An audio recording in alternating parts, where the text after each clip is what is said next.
IMF का package आ चुका, मईशत बेहतरी की जानिब गामजन है, ज़र मुबादला के ज़खायर बढ़ गए। वफाकी वज़ीर ख़जाना मोहम्मद औरंगज़ेब कहते हैं बरामदात में 29% इजाफा हुआ। मैक्रो इकॉनमी के इस्तेहकाम मंजिल नहीं एक रास्ता है। पाकिस्तान स्टॉक एक्सचेंज नई हदें अबूर कर रही है। 6 वजारतें जम और 1.5 लाख खाली असामियाँ ख़त्म कर रही हैं। इस्लामाबाद में मीडिया से गुफ्तगू।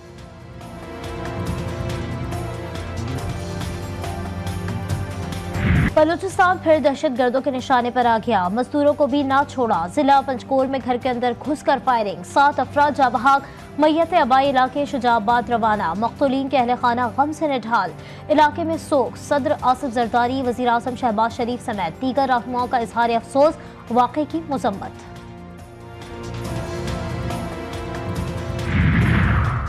सीनियर सियासतदान यार मोहम्मद रिंद कहते हैं बलूचिस्तान के फैसले बंद कमरों में होते हैं। बलोच नौजवानों समेत अवाम अब हुक्मरानों से मायूस।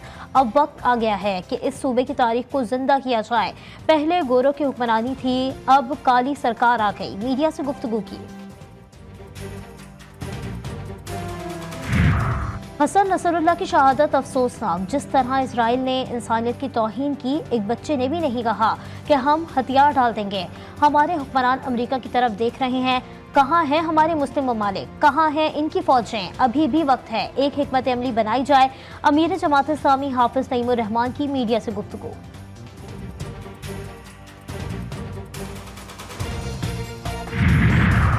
रहीम यार खान के इलाके कच्चा भूंग में पुलिस का टारगेटेड ऑपरेशन, डाकुओं से शदीद फायरिंग का तबादला।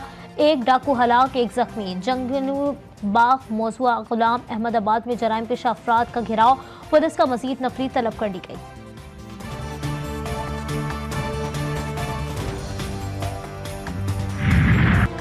इजरायली दहशतगर्दी में हसन नसरुल्लाह और उनकी बेटी समेत 11 अफराद शहीद, 100 से जायद जख्मी। लबनान में सोग, हरांग, अश्कबार, इमाम रजा के मुक़द्दस गुंबद पर स्याह झंडा लहरा दिया गया। लबनानी मज़ाहमती तहरीक हिज़्बुल्लाह का सैहोनी रियासत के खिलाफ जंग जारी रखने का ऐलान। मुस्लिम ममालिक में एहतजाज, फ़लस्तीनी शहरी घरों से निकल आए। इजराइल के खिलाफ नारेबाजी। ईरान में 5 और लबनान में और इराक में 3 रोज़ा सोग का ऐलान।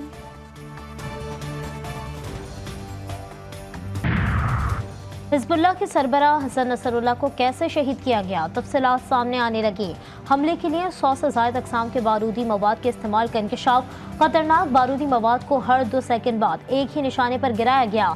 हमले में सैयद हसन नसरुल्लाह की शहादत को यकीनी बनाने के लिए तमाम हिकमत अमली तरतीब दी गई।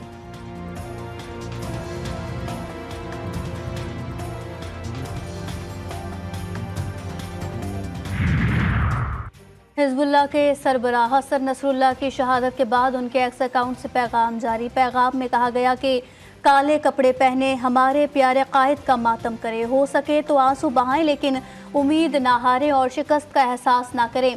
हम अब्बा अब्दुल्लाह की औलाद हैं। शहीद सैयद हसन नसरुल्लाह ने नौजवानों की एक उम्दा नस्ल की परवरिश की। हम उनके रास्ते को जारी रखेंगे, मज़ाहमत जारी है।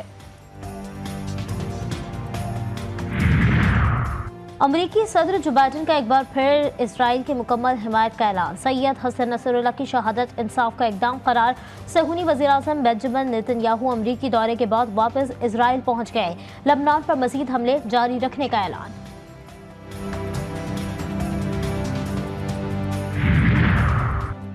ईरानी supreme leader Ayatollah Syed Ali Khamenei का शहीद हसन नसरुल्लाह को खिराज तहसीन। इजराइल को खबरदार किया कि हसन नसरुल्लाह की शहादत रायगा नहीं जाएगी।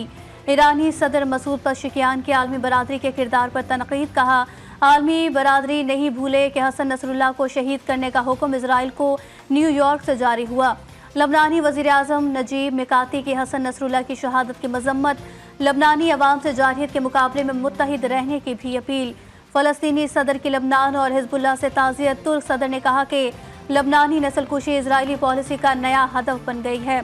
हमास का भी हसन नसरुल्लाह की शहादत पर शदीद रंज का इजहार।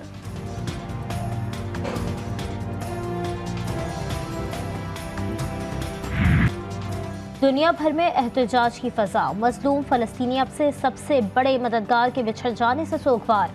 इसराइली हमलों के बावजूद फ़लस्तीन के नौजवान रात गए सड़कों पर। सहूनी हुकूमत और फोर्सेस के खिलाफ नारेबाजी। हसन नसरुल्लाह की शहादत पर सियासी रहनुमाओं का इजहार अफसोस। इजरायली जारहियत की मजम्मत। वज़ीर आज़म शहबाज शरीफ ने कहा कि फ़लस्तीन की आज़ाद रियासत का फिलफौर क़याम ज़रूरी है। JUI के सरबराह मौलाना फजल रहमान ने कहा कि हसन नसरुल्लाह की शहादत इजराइल की बुज़दिलाना दहशतगर्दी है। फातिमा भुट्टो का शहीद सैयद हसन नसरुल्लाह को खिराज तहसीन। ट्विटर पैगाम में लिखा, हमारे शोहदा को सलाम हो, मज़ाहमत जिंदाबाद रहे फातिमा भुट्टो। और साबिक cricketer Mohammad Yusuf Pakistan cricket team की सिलेक्शन कमेटी से मुस्ताफ़ी, ज़ाती वजूहात की वजह से सिलेक्शन कमेटी से अलग होने का ऐलान किया।